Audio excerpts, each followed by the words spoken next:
Your biggest enemy isn't low income. It's your own brain.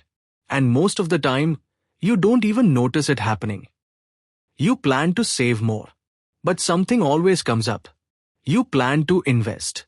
But you wait for the right time. You plan to change your situation. But tomorrow feels safer than today. It doesn't feel like self-sabotage. It feels logical.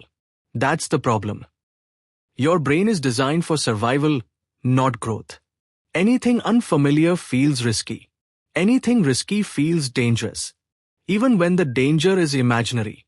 This is why new financial habits feel uncomfortable, long-term thinking feels tiring, and short-term relief feels tempting. The brain prefers certainty over improvement. Not because it's stupid, because it's efficient.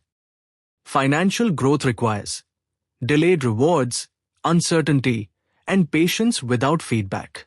Your brain hates all three, so it nudges you toward spending instead of saving, comfort instead of progress, and now instead of later.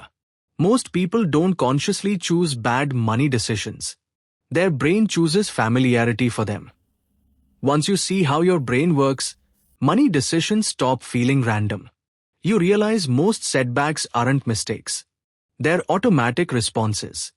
And the real shift begins when you stop fighting discipline and start understanding resistance.